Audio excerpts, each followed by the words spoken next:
Okay, ready? All right, I guess.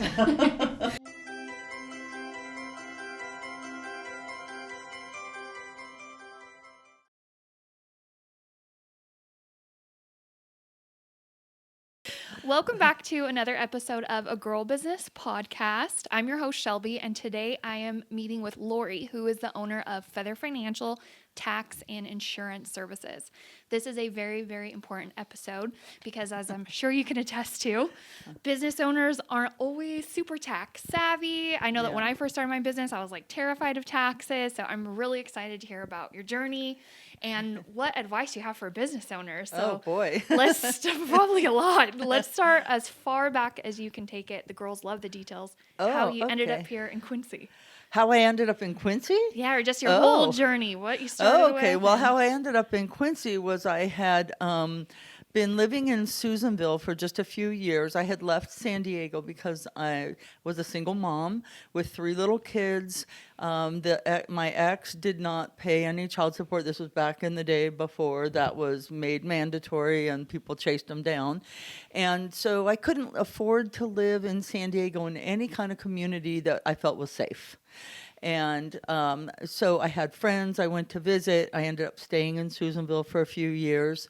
And then I was having some trouble with working there and getting ahead. And so I saw an ad in the paper for a fiscal officer for Plumas Rural Services, which is a big nonprofit here. And it required either a bachelor's degree, which I do not have, or X many years of experience working under a CPA, which I did have.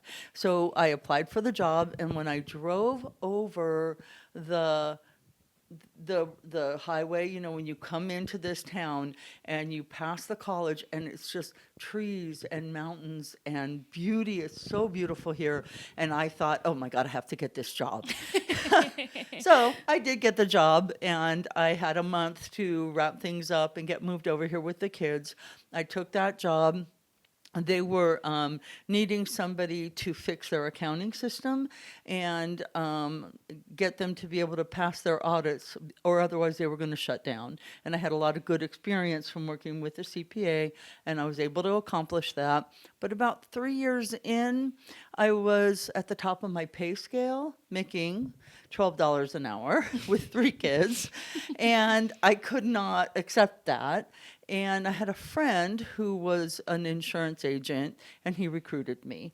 So the first thing I did in 1992 was I became a licensed insurance agent. I started my business in my walk-in closet in my house so that I could still take my kids to school and do this and that. And after about a year, there was too much at that. So there was too much taking care of the kids, and they felt like they could interrupt me whenever, and they could just have me be mom full time, and I couldn't do that anymore. So I went out, got a little tiny office way on the other end of town, and was doing that. And then after a couple more years, the insurance business I was with New York Life at that time, and they did not encourage you to do health insurance, and they did not want you to do anything other than life insurance, really. And so I left New York Life and went out on my own as an independent broker. And then I took the tax class to get my income tax license. So it wasn't C-Tech back then, which is the current organization, but you still had to have a class to be able to work. And I added taxes back to my repertoire. I say back because my parents have a tax business in San Diego, and I grew up balancing checkbooks for earn allowance money and doing things like that. So I thought, well, the taxes go really well with the insurance or the similar kinds of things, so I'll add this tax business on. And then I did that for a few years before I decided I wanted to get my enrolled agent license. And I wanted that. Mostly my mom has it. My mom is my role model. She was self-employed and was the breadwinner for our family for a long time, while my dad went back to college after he had a career change. And I always just felt like, she was so modern. and I wanted to follow in her footsteps. So I added the taxes to my repertoire, and then I became an enrolled agent. And over the course of that time, I moved offices a couple times. So I ended up with a pretty nice office in East Quincy for a number of years, but I was too big for it. By then I had 1.5 employees. So I did start with one employee who would get laid off every summer. And she loved it because she was just getting married, just having children. So she was able to take the summers off, and she actually planned her children around tax season so that she would not be giving birth and having to take maternity leave in the summer. I have to say, I've had other employees since then who have had children while they worked for me, and they never planned it like she did. So thank you, Wendy. After a while, she couldn't do that anymore. She needed full-time work and left. But right about then, I was really expanding, and I moved to this office here, 2010. And for the first year or two, my employee was doing that seasonal thing, and then after that, it was full-time. And now we have 5 employees. So yeah, so it went from me in my walk-in closet, giving the kids rides to soccer practice, to, full time, all the time with a lot of employees, to the point where now in my 60s I'm thinking about selling the business. So I've come, full circle, and I won't sell for a while, but it's starting to be on my radar. So, yeah. Wow. Do you have any employees or like what is the word, like prodigy? Yeah, so Brienne, who's been with me since before the move to this office, is taking the tax class this year. It does not make sense. Well, let me interrupt myself. So you have to have, no, that's not right either. We have bookkeeping services that we offer and payroll services that we offer to local businesses. But that is like a service. We make money on it, but not a whole big profit margin. It's just something people asked us for all the time. So it's like, okay, yeah, we'll do the bookkeeping, yeah, we'll do the payrolls, and now we have a whole department doing that. And that's what Brienne heads up here. But you doesn't make sense to buy a tax business and only do bookkeeping, because if you hire a tax person, you're going to be paying all your profits out to the tax person. So she is now taking the tax class, and she's going to decide if she likes it enough or not to want to buy the business. So she's been with me since she was newly married, had no children. Now she has 3 kids. One of them just started 7th grade this year. And so she's, I think, starting to think she could work more hours. So she needs to look at that and see if that'll work for her. The other options I have are just selling her that bookkeeping practice, because that's what she runs for me right now. She's not the only employee doing it, but she's in charge of it. So she could just decide she didn't like taxes and do that, buy the bookkeeping part, because I can still sell the tax practice. And then I'll keep the insurance practice for myself, for money in retirement. So it could be that the business gets divided into 3, or it could be that it's just the majority of it is sold and I keep the one little part that I started with all those years ago, So, yeah, we'll see. It's always something new coming around the corner. Yeah. Well, I was going to ask, do you think you'll be able to retire, or are you a girly that's like, I'm bored now, I need something to do? So I love to travel. I traveled my entire life up until I got here. So before I moved to Quincy, I never lived anywhere in my life longer than 5 years. And now I've been here 33 years. So 36 years, I'm sorry, 89 to 2025, right?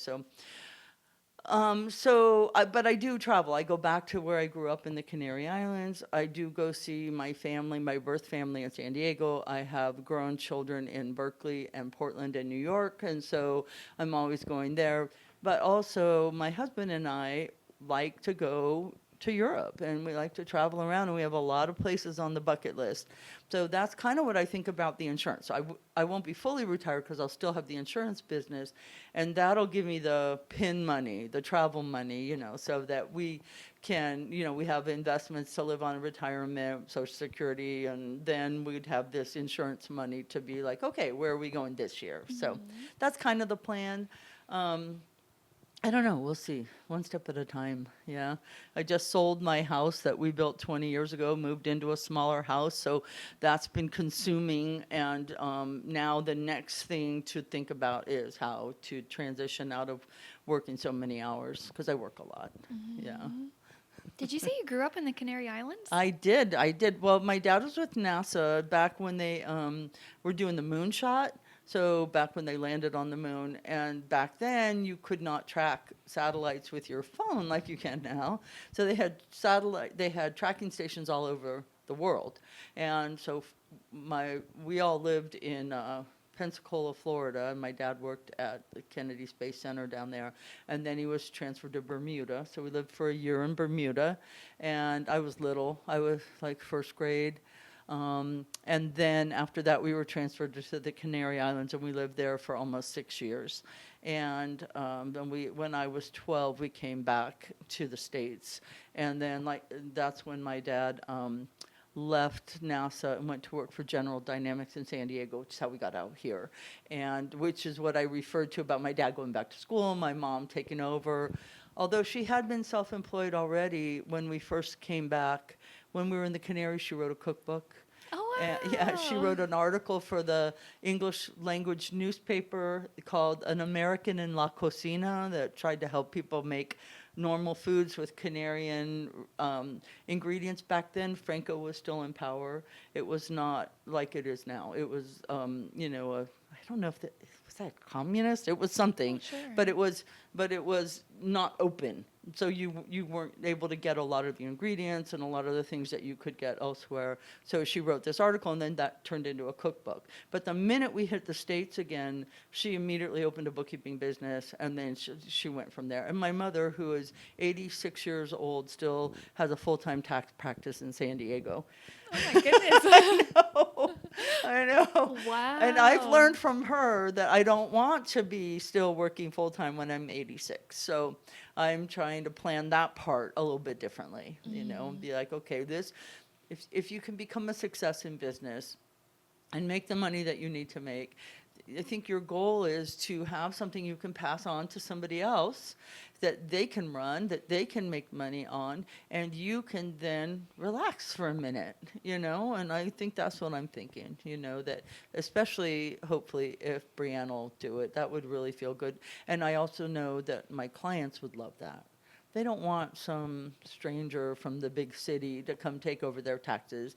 They would love to have this lady that they've known for all these years who's helped them with so much stuff and who's been such a great resource for them. So that's really would be ideal. Mm-hmm. Yeah. What, you have two daughters, you said? I have 2 sons and 1 daughter. Two sons and daughter. Are any of them Nope. into taxes at all Nope, or not at all. insurance? Not at all. My daughter's a high school English teacher, and she works in a disadvantaged school, and that was a choice that she made. She wanted to work with disadvantaged kids.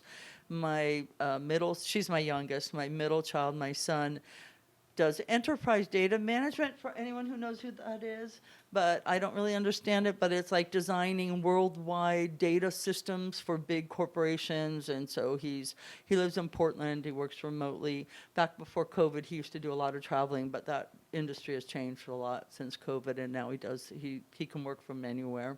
And then my oldest son is a chef, and he was a chef in San Francisco, and then his wife, who's a pastry chef, got a job out in New York, so they moved to New York, and now they own a home in New York, and they are both chefs. So, yeah.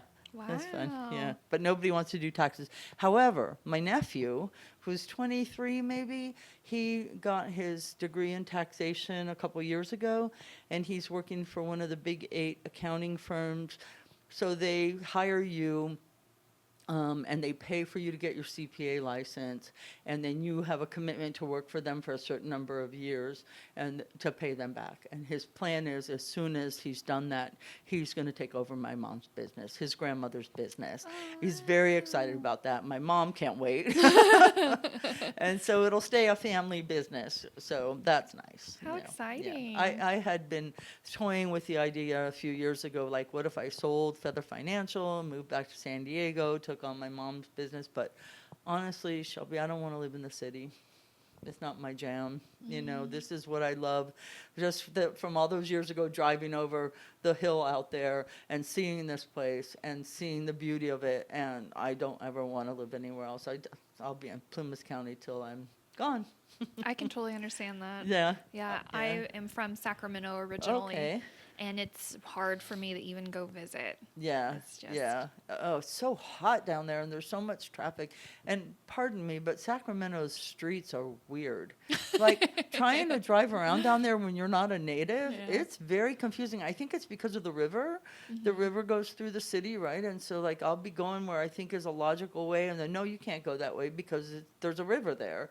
So nowadays with GPS, it's probably easier, but yeah. Yeah. I find Sacramento confusing. I like to go to Golden One Center, watch Oh, the Kings play, yeah. see some music, Yeah. go eat out at some nice restaurants. But yeah, no, I don't want to live there. Just like I don't want to live in any city, So that's not my thing. Yeah, I love it here. I think everybody that moves here, I don't think people move here and then leave. I think once you get here, Right, people are right. like, "Oh no, I'm staying." But except for my kids, right?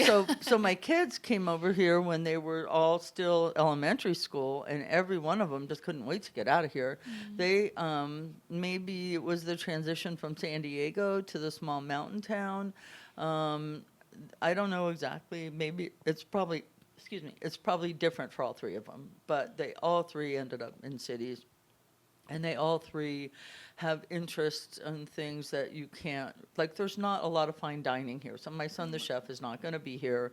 Tony could be anywhere, but he's big on music festivals, and he has a lot of friends, and a lot of his friends live in Portland, and he has a lot of friends in the Bay Area where he also goes a lot. And then my daughter did not want to be here. She has special needs children. And she told me one time when we talked about it, because I said, well, you can teach up here. And she said, I can't get the services I need for my kids in Quincy like I can get in Berkeley. And you can imagine Berkeley is an extremely liberal community. It always has been. And they have a lot of really good programs. And so she felt like it was much more advantageous for her kids to be down there. So they all just beat feet, and I can't even get the chef to come back. I have to go see him. Tony and Tammy come up, but Josh and Sarah, they're if you want to see them, you got to go to New York. Dang. I know, right? All right, shoot, I'm gonna eat in world class restaurants and go see Broadway shows. It's gonna suck so bad.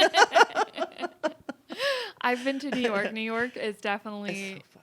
yeah. Yeah. I saw Lion King when I was there. Oh wow! And yeah. that was like spectacular. Yeah, it's amazing. I always have a great time. Now during COVID, they moved. They were renters first in Brooklyn and then in Queens, although their jobs were in Manhattan, but it's really expensive to live in Manhattan. And then COVID happened, and my son was hired by a wealthy pharmaceutical CEO who he had cooked for in the restaurant he worked at to be his personal chef during COVID. So they both moved up to, it's not upstate New York, but it's Westchester County. And we're in, his pool house, living there and taking care of the meals for the family and the staff during COVID, and putting away all the money that he paid them. And then they bought a house in a town nearby. They can't afford a town where he lives, but a really adorable house in a really nice community.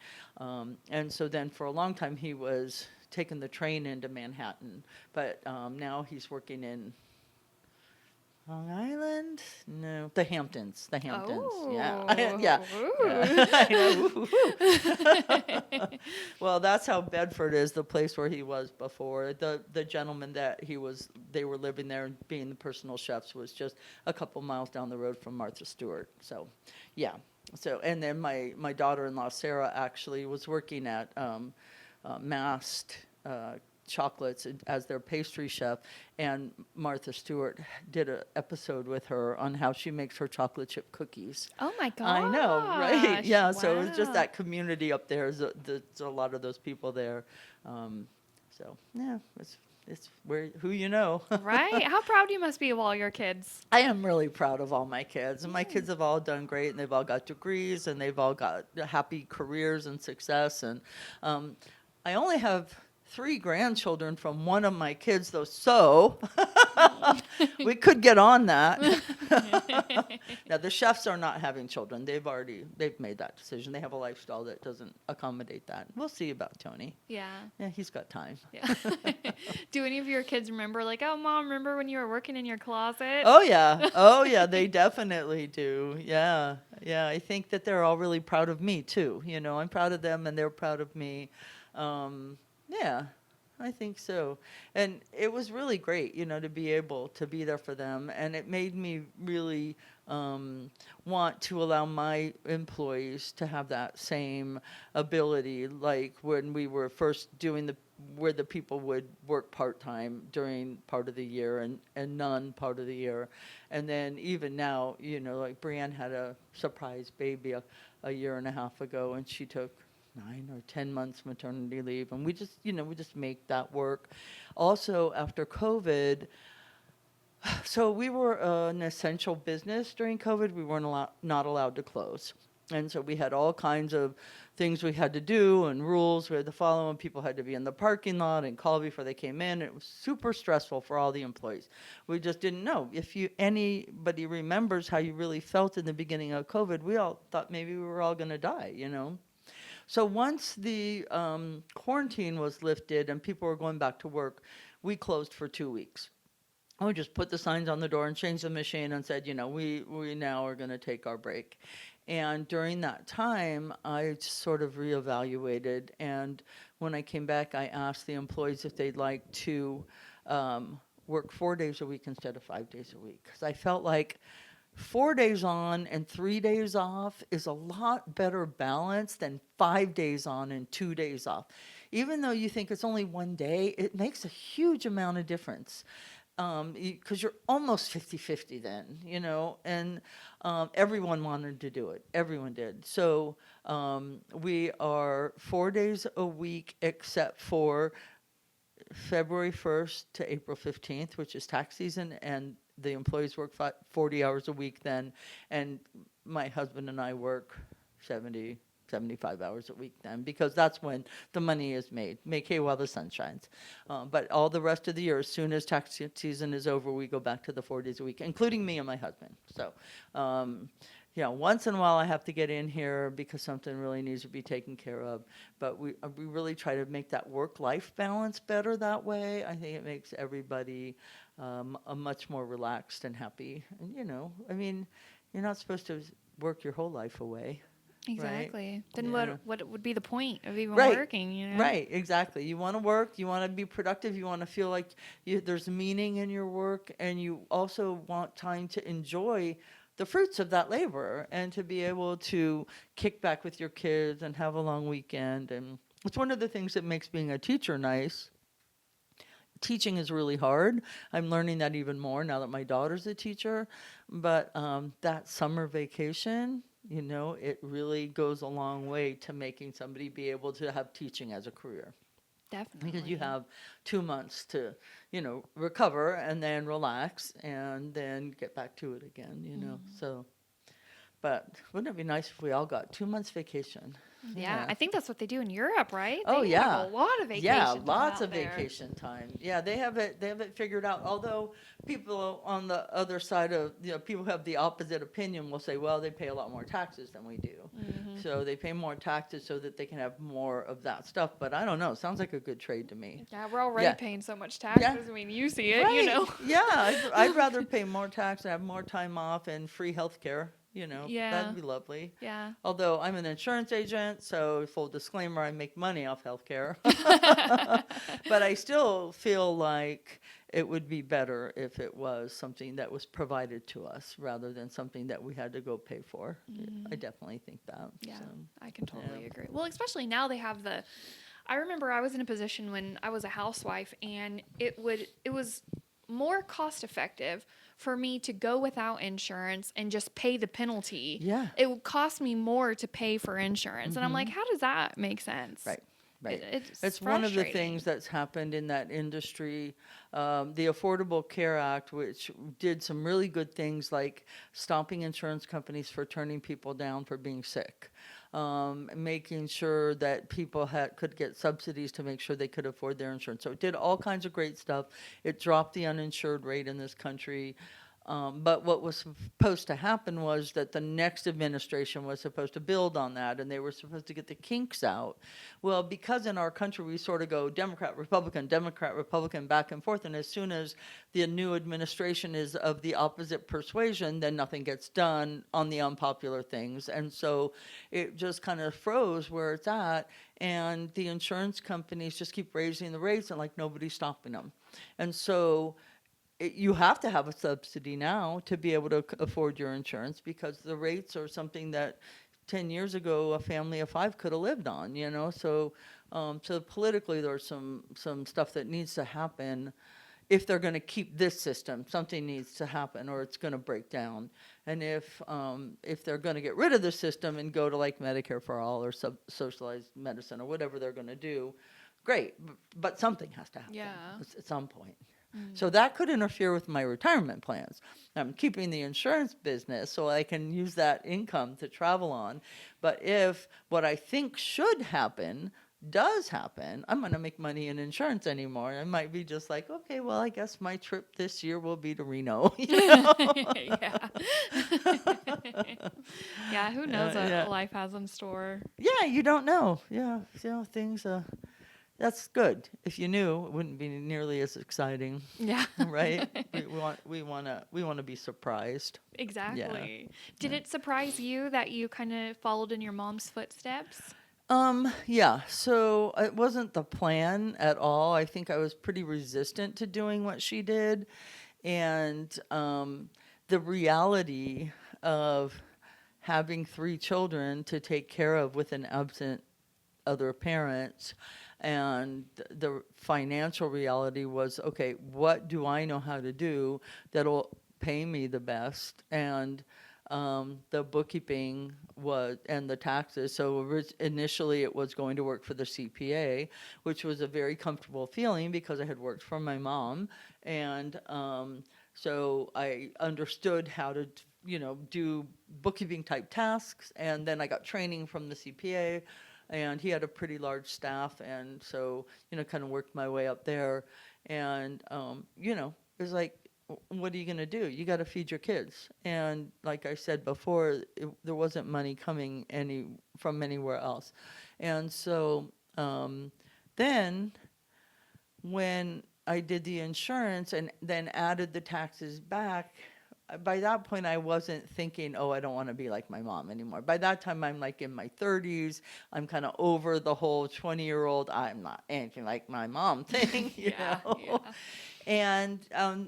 And then I just started being proud of it because I've always admired her, and she's always been a role model. Even when I didn't want to do what she did, I wanted to be how she was, which was smart and independent and hardworking and also just really a great person, And so it all kind of clicked together, and now I'm proud of it. And then here we've got now Ford, my nephew, coming up as a CPA, and so there's just a lot of it in our family. It's not a direct line down either side, but it's still it's still something that.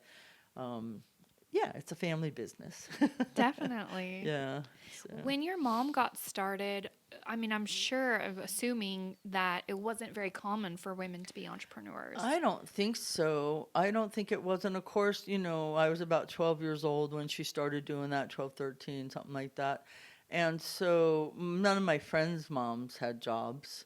They just didn't even have jobs. We were living in the suburb of Washington, D.C., because my dad had come back with NASA. And so everyone in that suburb had dads that worked decent jobs and money. And so, I had quite a privileged upbringing. And so my mom working was unusual. And then for her, what happened was she went to work as a bookkeeper, and then the guy she was working for was retiring and wanted to sell the business. So she said, okay, I'll do that. And then she became, this person that had a bookkeeping practice. Then that got interrupted because we moved to San Diego, and then she just started it up on her own. And it's interesting because after my dad finished going back to school, he left General Dynamics and went to work for my mom, and they had a partnership doing accounting and taxes for years and years. He retired a few years ago because he's a little older and he's not well, but my mom's still going. So, yeah, it was unusual. And my sister's, interestingly enough, she's 10 years younger than me. And she, back when she was in her 20s, in the anti-mom phase, would be, kind of resentful. Well, I never even had my mom at home. I would come home from school and mom wasn't even there. It was, but. And I'm thinking, like, I have the same mom as you and I don't have the same remembrance at all. But then again, I was, by the time we were in San Diego, I was 14 years old. I didn't care if my mom was home when I got home from school, but my sister was 4, Mm-hmm. and so she was going to daycare or she was doing whatever, or my dad was taking care of her. But it was interesting that still that entrepreneurial thing wasn't common. My sister's friends' moms didn't have businesses and jobs. And honestly, there's a lot of women in business now, but I feel like there's there's not a lot of women in business. I know a few, but not a lot who just like start the business and stick with it, and 30 years later they're still in business. Like it's like people expect women to dabble or something, and we don't have to dabble. We can just actually do serious work and make all the decisions and run the place. And we should be running the world. If we were running the world, we wouldn't have the problems we're having. So, I mean, I don't see why, women like second guess themselves about if they can do it, or if they should do it, or if it's the wrong thing for their kids. Men don't think that way. They don't think that way at all. They're just like, yep, I'm going to do it. I'm going to do it. And I wish that we would feel that confidence to do things that we feel inspired to do, and to make a plan and make it work. Because why shouldn't we? That's I just So yeah, that's my soapbox. I love it. Yeah, I know I you do, I because love that's it. what you're in the business of doing, right? Yes. Is encouraging women entrepreneurs. So Yes. yeah, and I have my mom to thank for that spirit, because she felt that way, and so I felt that way. And so I have a lot of women in my age group whose mothers stayed home and who never had that kind of a role model to be like, encouraging them.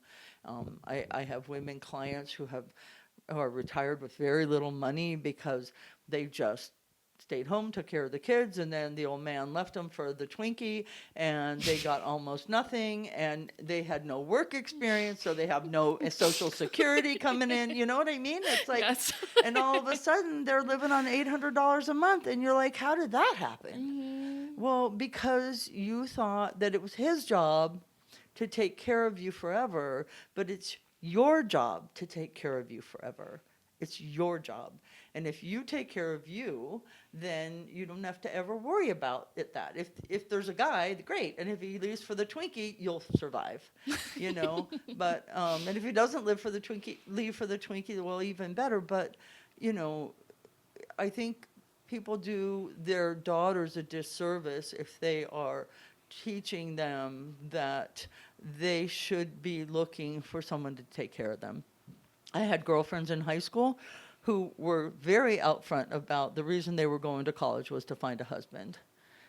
So great. Hope that worked out for you. But, maybe it did, and maybe it didn't. And so why not empower our daughters to grow up and take care of themselves, and be willing to take the responsibility for their lives and their finances and their financial situation. Absolutely. So I don't know.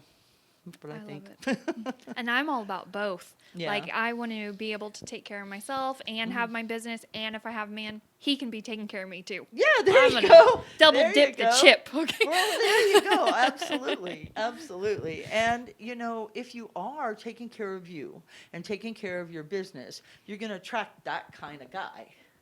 It's a different kind of man that's attracted to a woman like that than a man who's attracted to a woman who's, saying, "Oh, I would love to, take care of you and make your food and do your laundry." And let me say this. I make the food for me and my husband, and I do his laundry. It's not like I'm saying we shouldn't do that stuff. I'm just saying that, like, we should do what we want to do, and then we'll attract people who will support us in that we can support them in what they do, and you get a much better life out of having an equal relationship with someone and being partners, and instead of being like subordinate, like, okay, well, his job's more important than my job. Yeah, baloney, you know. That's not true. And that was another thing I saw at home, because when my mom did get going, really going on the business, and my dad was kind of in flux, and he was doing school, and then he wasn't finding the work he was looking for. So he was staying home and cooking and serving dinner. My mom was going out and recruiting clients, and my dad would get home and he'd have the spaghetti on, and So I'm not sure how much housework he did. I never really saw him do housework, but but he definitely was a man ahead of his time too, because he was super supportive of my mom doing that kind of stuff. And my dad was born in 1935 or something. He could have been just like all the other guys his age, but he wasn't. And and so now that he's sick, she's taking care of him, and she says, "It's the least I can do after everything he did for me." So, That's really sweet. yeah, it's very sweet. Yeah. Do you think they got any flack from their friends, or did your friends ever ask you like, "Hey, why is your dad at home cooking?" No, I don't think that, I don't know about them and their friends. My parents had some very close friends, but they didn't have a huge social circle. So they had people that came over that they played bridge with consistently, and they would go to their place. And, there were maybe 3 or 4 couples, but so I don't know about that. But my friends always adored my dad. So my dad was a tall, dark, and handsome, funny, really nice guy. And I said was, he's still with us, but he's old now. But in my teenage years, I had a lot of conflict with my dad, and I would just be like rolling my eyes because my friends just loved him so much. So maybe they liked that. Maybe they liked seeing a dad at home cooking, or at least just being there so much because he was there. And a lot of their dads weren't around because they were always working. And my mom was always sort of friendly but distant, where my dad would sit down and really talk to them. And so my friends would always say, "Oh, I love your dad," over and over again. And I would be like, "Oh my God, another one." Oh my God. It's kind of funny. It's kind of like when people tell you they love your mom, and you're like, what? And that would be more, my friends were more like that, where they would have conflict with their mom, and my conflict was mostly with my dad. So, yeah, everyone's different. But I didn't see that. And I don't think there was any of that with me and my kids. I think that by the time I was doing my thing, lots of women were being self-employed. And, well, at least lots of women were working, most women, because the economy started to change, and you couldn't make it on a one-income household. And so my kids' friends, most of their mothers worked. But I don't know that any of them were self-employed. It would have made it easier on my kids because I could be there for them more. Mm-hmm. Are you seeing more of an influx of like women business owners that you're having as clients? Well, I do see that. I do. I get a lot of women coming in with their businesses. I have a client who she owns a huge construction business, and she's out there driving trucks and building roads and running a crew of Cool. all these guys. And, and I have there were a lot of women in this area in environmental businesses, watershed businesses. I've lots of women with restaurants. Yeah, so definitely I do see a lot more women entrepreneurs now than I did in the beginning part of my practice, where it would be the men that were starting the businesses all the time. And now it's probably even, it's probably men and women, equally that are doing that. So yay, right? Yeah, Yeah, I that's mean, that's exciting. important, I think. I think that the more power women have in this society, the better maybe we can make things. I hope, you know. Yeah. Yeah. So I have a juicy question. Okay. Since you see about it's about even now, men and Uh-huh. women, who's better at being Oh, organized? Who do you think yeah, from that's behind the scenes? Do interesting you see a difference in how men question. and women run their businesses? So I think that women, if I'm going to generalize, the women that have businesses, for the most part, are more organized. They're more organized in their record keeping. A lot of times they'll come in earlier in the business process to ask for advice. Like, how do I set up my bookkeeping? And what is important for me to know? And what is important for me to do? And what about paying quarterly taxes? And a lot of times, I do get men doing that too, but I think that if you would look at the number of new businesses owned by women and the number of new businesses owned by men in any given year, I would say the women are coming in earlier in the process, getting help and advice earlier in the process. Sometimes the men don't come in until something's gone wrong and they're like, I got these letters and I don't even know, you know.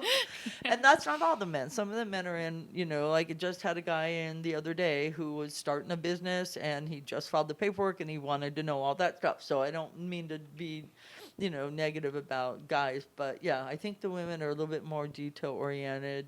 And just in my tax practice in general, not just self-employed people, generally in a partnership, you know, like a marital partnership, one member of the partnership is usually in charge of taxes. Sometimes one member of the partnership is in charge of bills, you know, and it just naturally happens over the course of a relationship. The families that come in where the woman is in charge of getting the tax stuff together are usually much more together than the ones where the men are in charge of that. Not always, but a lot of times, yeah, a lot of times. So now I sound sexist, but whatever.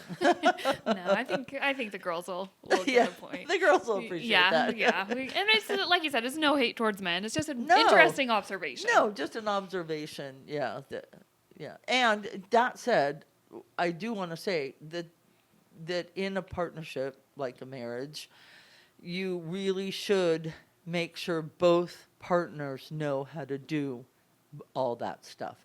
Because the other thing that's happened as I've been in this business so long is I have had clients who were young that became middle-aged, that became old, and then the partner dies. And when the person who handles the bills and the taxes dies, and the other person doesn't know how to do it, things instantly fall apart.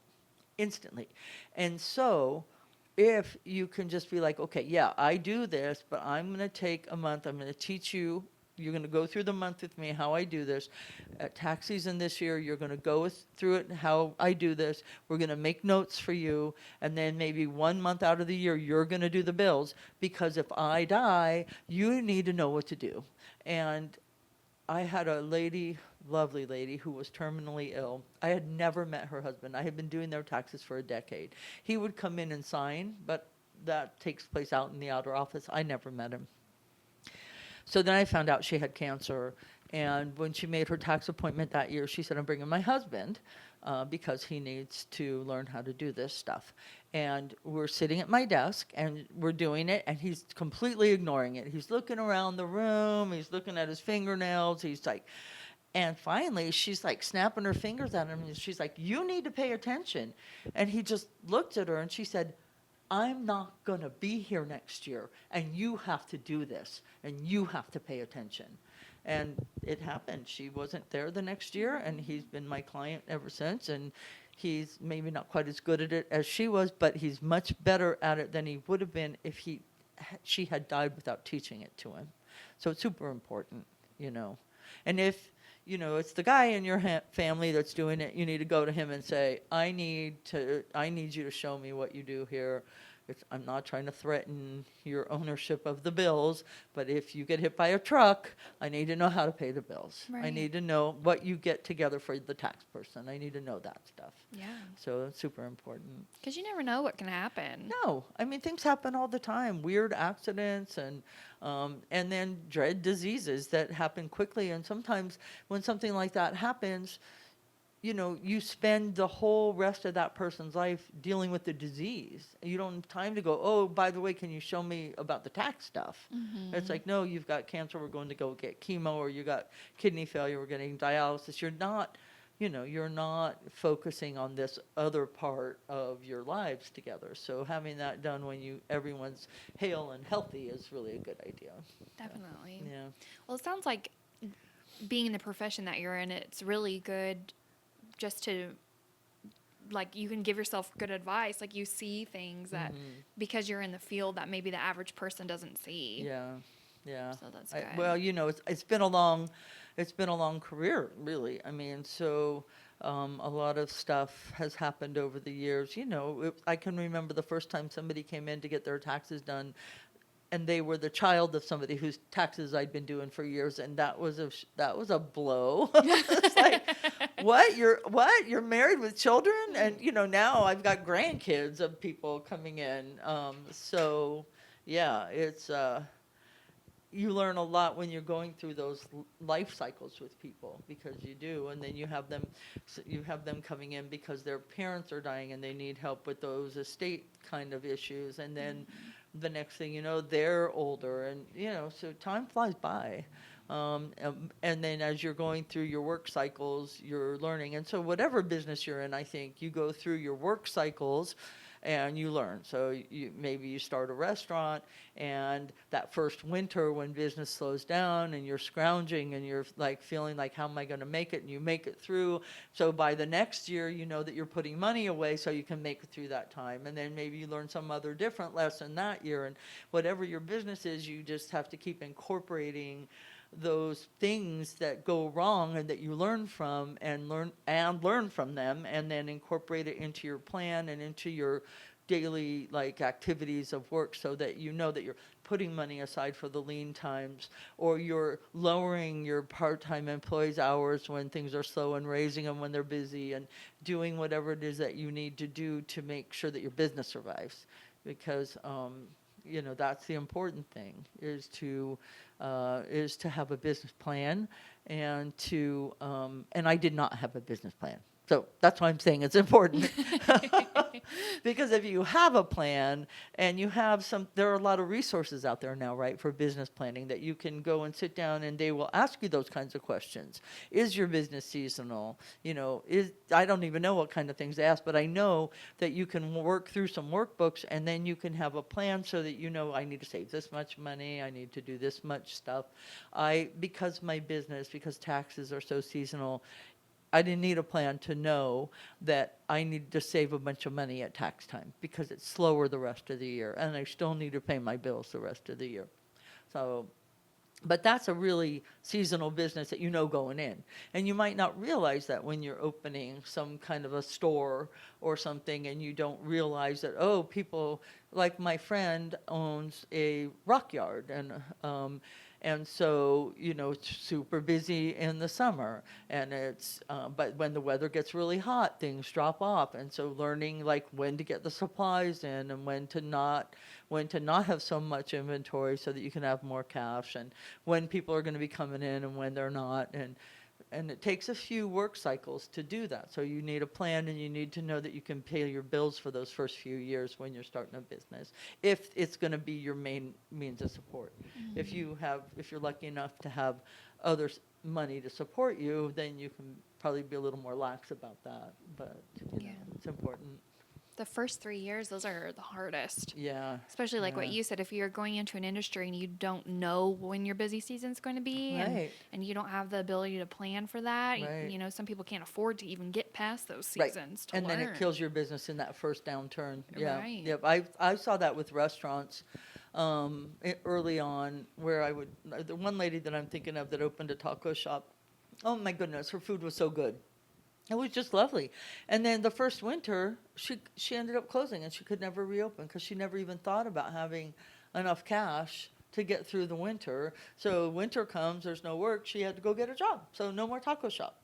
So a little bit of forethought and planning, and that kind of thing, then the whole town can have your yummy tacos forever instead of 1 year, Yeah, like a fever dream. Remember that tacos? Yeah, That one. right, right. And a lot of, especially with restaurants, people that are good cooks, and people say to them all the time, "You should open a restaurant. You are such a good cook, and I would pay all kinds of money to eat your food." And that's well and good. But if that's what you're thinking, then you need to go like research restaurants and like what do I need to do, and what are the pitfalls that I can need to watch out for, and whatever your industry is. So. Mhm. Um, I get really sad watching businesses open and close, open and close. And, it's much nicer when you see them open small and grow slowly and last. Mhm. Open in the master bedroom closet, and then go to the really hokey little one-room office, and then gradually do that, so that you're building that base of customers for whatever you're doing, and you're not increasing your expense before you can afford to. I see that with payroll too. People will just hire people before they have the money coming in to pay them. And so then they'll say to me, I can't seem to make any profit. All the money goes to payroll. And it's like, well, you need to be doing that work. You need to lay those people off, and you need to do that work. And you don't want to hire somebody until you can't do it anymore, because it's too much work coming into your doors, and so you have to pay somebody, and then you won't over payroll yourself, and then all of a sudden you can't afford to be in business anymore. So and I've seen that's another pitfall with restaurants, and you can't do it all yourself in a restaurant, so you do have to have some, but it's important to make sure that you're making the money and you're keeping an eye on what the profits are, and then if you have money to spend on whatever it is you want to do to improve or to grow or whatever. Yeah, payroll is no joke. Payroll is like one, especially in California. Yeah. Once you have employees, that's like a Yeah. whole nother thing. As you know, you have Yeah. employees here. Yeah. Well, and we do payrolls for people, and there's a lot of cost to it, and there's a lot of law, and there are pitfalls if you don't really understand what you're doing. I've had people come in that were writing the paychecks, holding the taxes out, not filing the tax returns, and sending those taxes in, until all of a sudden now the IRS and the Franchise Tax Board, or the EDD rather, want their money, and you spent it. And it's like, oh, if you took it out of the person's paycheck, the paycheck wasn't what you wrote it for. It was that plus the money you withheld, and you need to pass that on. I've seen that with sales tax too, where people will, I tell people that are going into business that are going to have sales that are taxable. So you need to calculate the sales tax, or nowadays you have point of sale systems, and so they tell you, put that money in the savings account. Don't keep that in your checking account. You need to be able to pay that sales tax when it's due. And it's really easy in a business. The money's coming in and going out and coming in and going out, and that cash flow is so big that you just think you're fine, and then all of a sudden, no, you need this big sum, and it's not there, and that was never yours. If you're collecting sales tax, it's not your money. And so things like that are important for people to really understand what the components are of the money that they're bringing in. This money that I just got from you for selling you that beautiful dresser, like this much goes to sales tax, and this much goes to income tax, and this much goes to the guy I bought the dresser from, and so making sure you have your pricing right, and then making sure you're putting aside the money that you're going to owe to third parties, so that you don't spend everyone else's money and get in trouble. you know that's all so boring. No, I don't think so at all. Okay. No, I'm like fascinated by it because I know, especially like for my industry that I'm in, and the women that I know, sales tax always creeps up on them. Yep.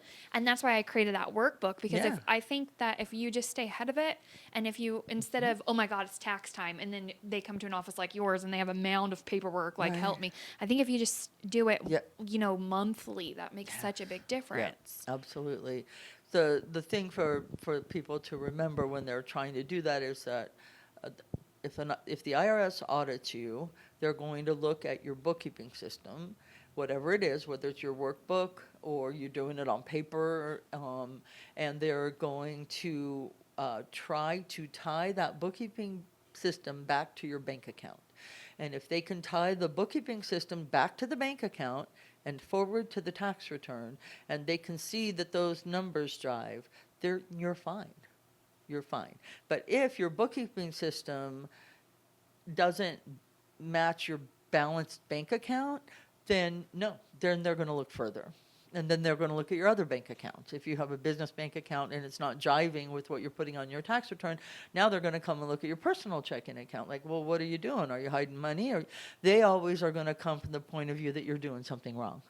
And so maybe you really are trying to do it right, but you just don't understand. And so something like that workbook where you can just go in every time your bank statement comes, or you can download your bank statement when you know it's available, and then you can put it all in there and make sure it matches.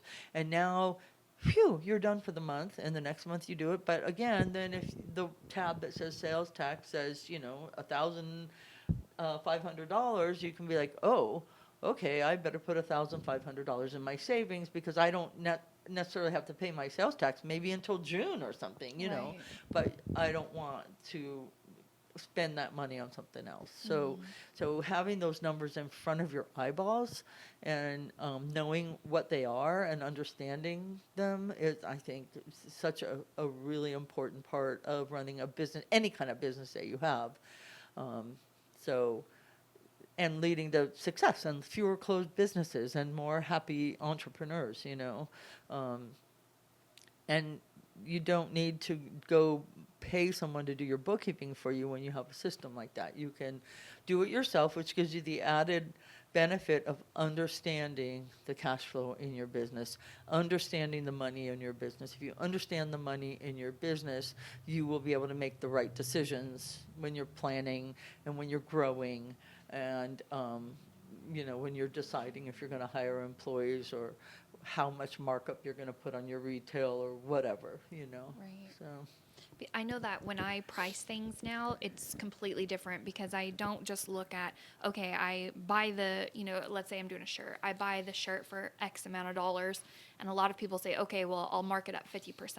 yeah. Okay, but that's not actually your profit because of your 50% markup, a portion of that sales tax, a portion of that state tax, a portion of that's federal tax. So you Right. don't really have Right. 50%.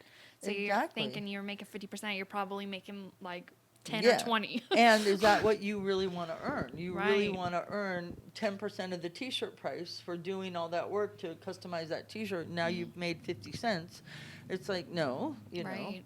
Yeah, so costing things out and knowing, this is the cost of the product I buy. And this is the cost of all the things you just mentioned, the sales tax and the state tax and the federal tax.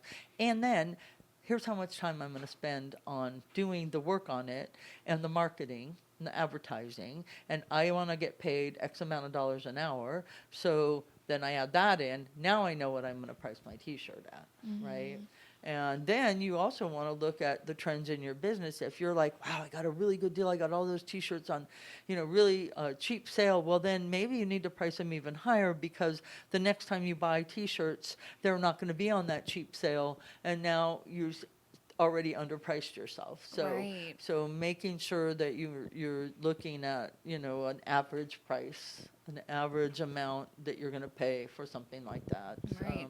And not just, oh, yeah, this time I can make more money, or less money, or I don't know what. Well, especially because if you priced it one way because you got everything on a super good deal, Yeah. but then your customer comes back, Yeah. it's going to be awkward to say, Right. oh, sorry, I have to raise the price, Right. Now, if Exactly. you say, oh, I'm offering a sale, that's different. And that's the way to do it, right? Just go, okay, so start with what the t-shirt really normally costs, price it up, do that, and then, because you did get a good deal on those t-shirts, you can have a sale. Right. And then the next time the customer comes in, you'll be like, yeah, well, those were on sale. This is the regular price. Exactly. And you're posting that. You're showing it on your website or in your brick and mortar store that, the cost of the thing is $25, but right now it's on sale for 22 or 20 or whatever. And then people know that it's not always going to be, Right. that low price. So Exactly.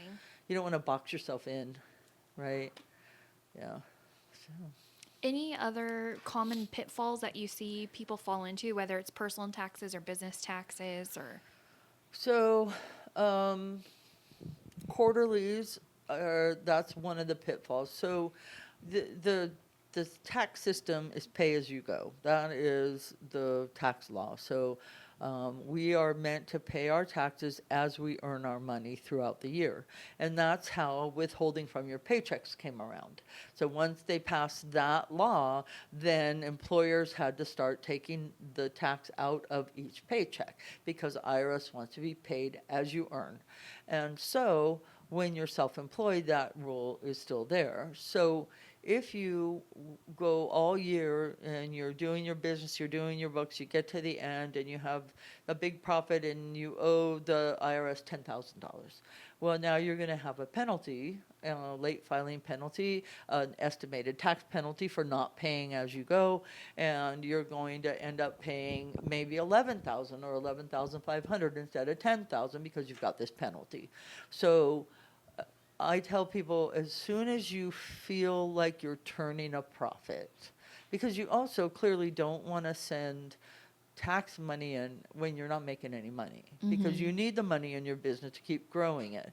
But once you're looking at your workbook and you're looking at it and going, okay, I had a $500 profit last month, and now this month I have a $1,000 profit.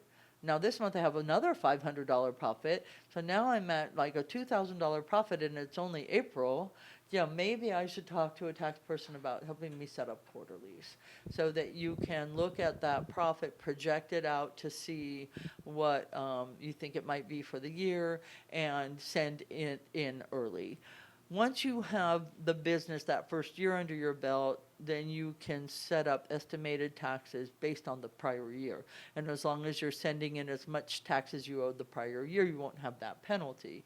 And so then if you had one year where your tax was $2,000 and you paid $2,000 for the next year, and now your tax is $10,000, they're going to be like, well, you paid the $2,000 from last year, so you don't get a penalty, but then you know, okay, next year I'm going to pay based on $10,000.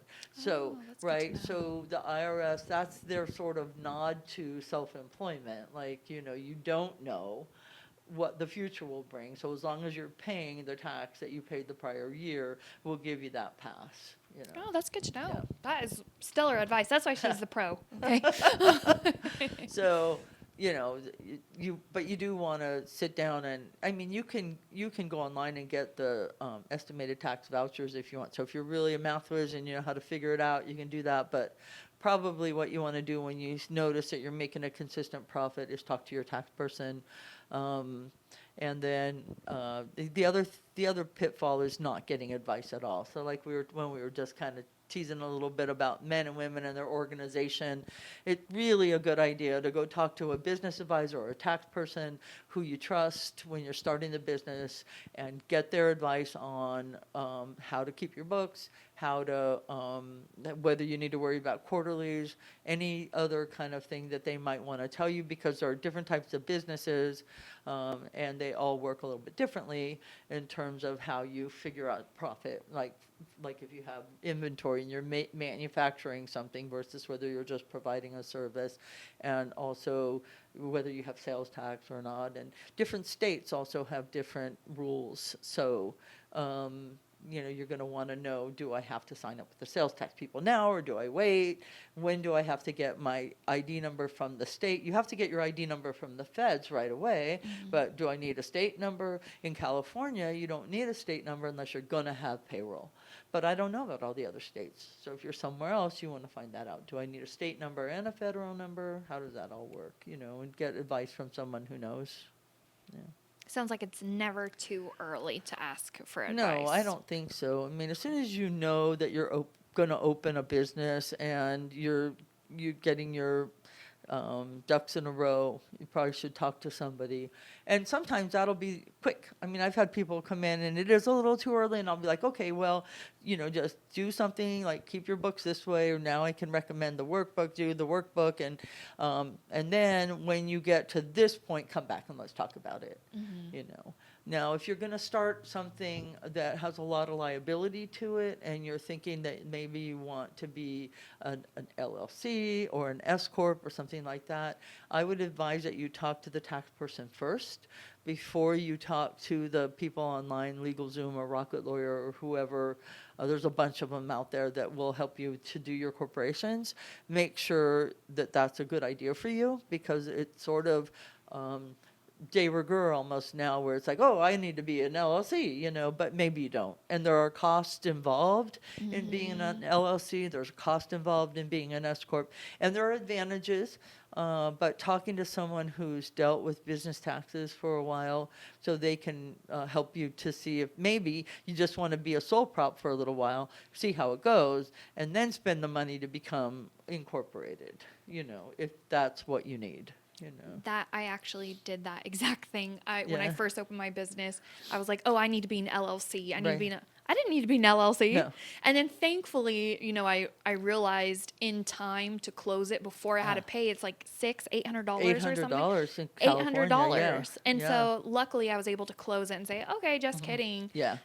I didn't need to be an LLC, Right. and Right. just like you said, you can Yeah. start as a sole prop and then work your way up if you Right. need to. And the LLC thing is, if you're worried about liability, talk to the insurance broker and see if you can just get a liability policy that'll cover you. But you may want to, you may want to be an LLC if you're going to be doing something that could cause harm to somebody where they're going to sue you, right? But in terms of business structure for your taxes, for your accounting, you don't need to be any of that. So a lot of times I'll tell people, just get the liability insurance, and then when you get to where you're a little bit bigger and you can absorb the costs of being a corporation, but a corporation has to file its own tax return. So you have the cost of paying somebody to do a corporate tax return that has to be done before you do your own tax return. And you have the cost of, in California, the minimum tax, and many states have similar taxes. The other thing that's super important to know, if you have formed an LLC or an S corp, is that you have to keep the money separate from your personal money. So if you commingle the money and you use one bank account, or you just take money out of the corporation if you need it, or put your own money in the corporation if it's broke, without following proper procedures, then you have nullified the liability protection. And you will not, if you get sued, the opposing lawyer is going to be able to prove to the judge that you were commingling funds, and so you don't deserve the liability protection, and now you've wasted all that money, and they can still take your house. So, Yeah. So talking to somebody about those things before you do them is a really good idea, not after you do them. Yeah. Never hurts just to at least have a conversation. Have a minute, early and on. I know that I do free consultations when someone's a new client, and I think most people in my business will do that. And even if they won't, you can call the office, whatever office you're calling, and ask them, is there a consult fee for opening a new business? And if it's too much, call the next guy down the line. But you'll find someone that'll work with you and not charge you an arm and a leg, and give you some good advice, so that you don't end up having to say, just kidding about my S corp. Yeah. Yeah, just kidding. Undo. Yeah, undo. Yeah. Oh, that's funny. Yeah. So before we start to wrap things up, something that I definitely wanted to ask about is when you made that leap, you were with Plumas Rural Services, Yeah. and then you went to work for yourself in a closet. What were you nervous to make that leap, Oh, or? man. Yeah. It was really scary. I had 3 kids, and they were, so what year was it? 92, 8, 9, 10, 11, 12. So I had a kid that was 14, 12, and 10, something like that. They were somewhere in there. So they weren't going to be able to help me with the money. And I had bills to pay. I had bought a house, so I had house payment. And I just thought to myself what my lifestyle was going to be like if I stayed in this job where I was already at the top of the pay scale and already felt underpaid. So how was my job satisfaction going to be at that level? And then how was I going to be able to afford these kids' clothes and their school trips and all of these things at this level? I was like going to doom myself to this life of sort of upper level poverty. You know what I mean? Not starving, but also not able to really afford anything nice for the kids. And I had seen my mom do it, but she had my dad there. And so, yeah, it was really scary. I was married at the time, and he traveled a lot for work. I talked to him about it and said, I mean, I really think it's better to do this. And he said he would back me up, and he would, and he did. So that was really nice, and not everybody has that. If you don't have someone else in the family making an income, then you really need to rely on, you have to have something, Shelby. You can't just be like, oh, okay, I'm going to start the business and I don't know how I'm buying the groceries next month, right? Yeah. So saving up money while you're doing your business plan, or getting some kind of a startup loan or a grant if you have some kind of a social purpose to your business, those kinds of things. But if it looks like it's feasible to you and the only thing holding you back is fear, then it's just like when you were a kid and you needed to jump off the high dive. You just need to take a breath and do it. You just really do.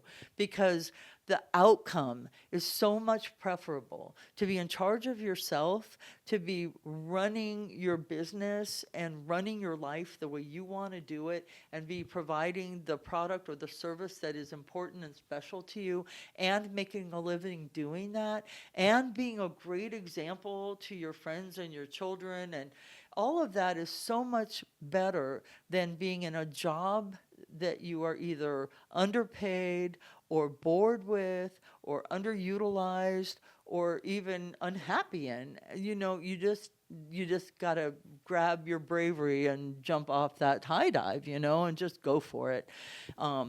But do all the work. Yeah. But do all the work, because it's not easy. And there were times when I thought, man, I shouldn't have done this. There were times when the money was really lean, and it was really hard, and I just kept going.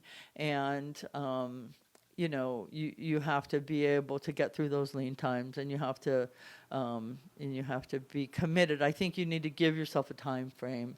So I'm not going to quit before 3 years or 4 years, or I'm not going to, I'm going to give it this much time and this much money and really give it my best shot. And then, just take a breath and jump, you know. I think that's wonderful. Wonderful, wonderful advice. And Thanks. we talked before.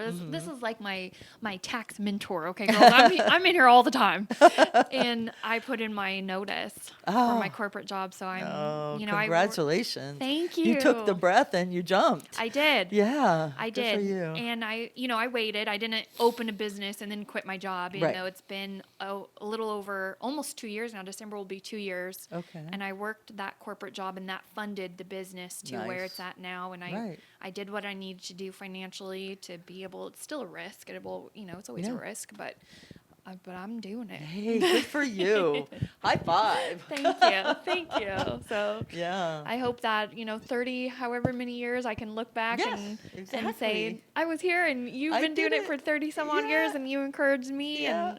And I know Uh, this episode will encourage someone else. I And hope so. I really do. I really do. Because, um, just, I don't want to use the phrase living your dream because it's overdone, but really, getting out there and doing what you want to do the way you want to do it to make life better for you and yours is just the best feeling that there ever could be.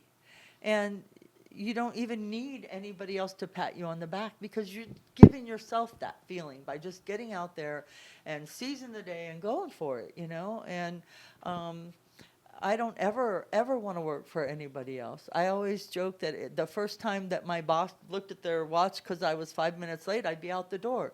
So 30 years of being able to set my own schedule, 30 years of being able to set my own rules, 30 years of being able to determine what I want to do with my money. When I married my husband that I'm with now, who's not the husband who helped me when I was starting the business, one of the things that we talked about was money, and I said, I don't want to share money. I make my own money. I'm going to spend my own money. And you know what he said? He said, oh, thank God. Because he had his own money and he didn't want me to interfere with the way he deals with his money. And I didn't want him to interfere with the way I deal with my money. And, there's no rule that says that you got to put all your eggs in one basket. So, being able to be in charge of your own financing of your own life is really nice, so.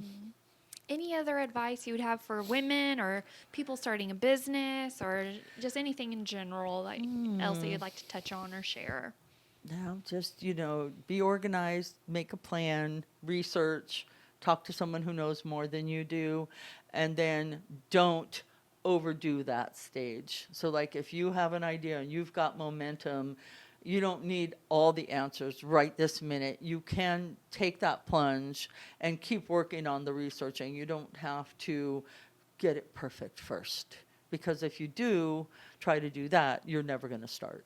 So do your due diligence, but don't obsess. I guess don't obsess on like every little detail, and just go for it. Yeah, and just remember not to postpone joy. This is supposed to be fun. We're supposed to enjoy our lives, and so don't let people press you into doing something you don't want to do either. If you've got. Oh, let me say one more thing. Yeah. So, partnerships are hard. Okay, I'm not talking about marriage. I'm talking about business partnerships.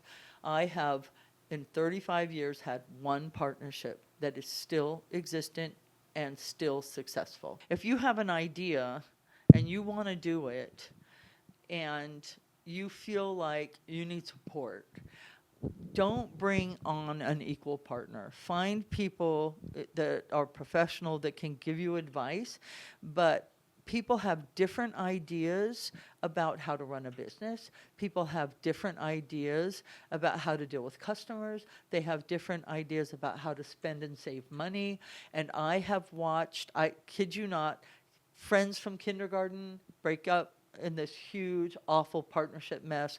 I had two couples where the four members of the couple were partners. They're currently in the third year of a lawsuit. I just on and on and on. I could give you examples. The successful businesses that I see are one person starts it and they hire people. It's just really, really hard to know going into a business with another person where you're going to disagree.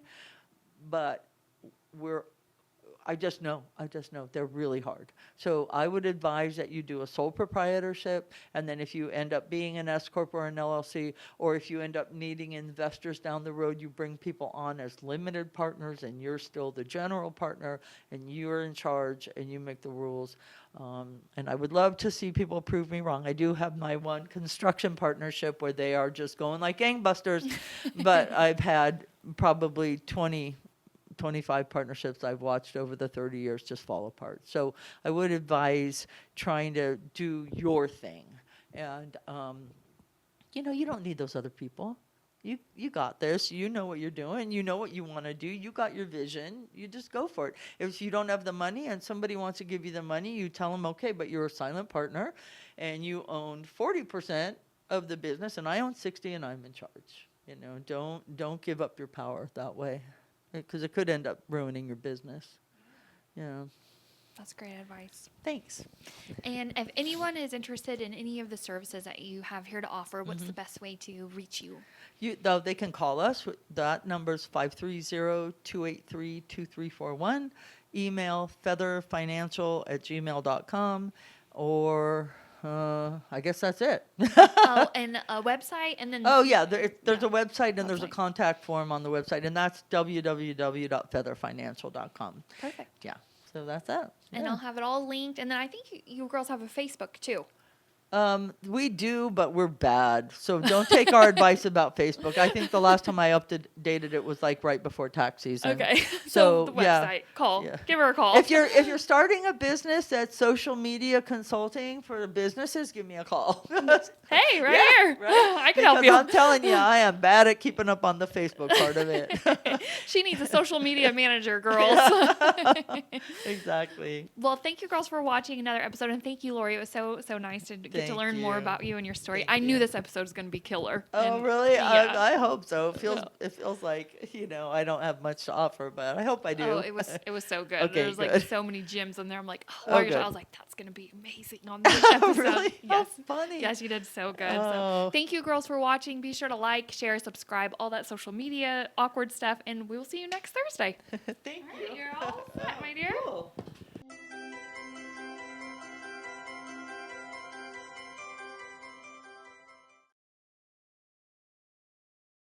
That was fun.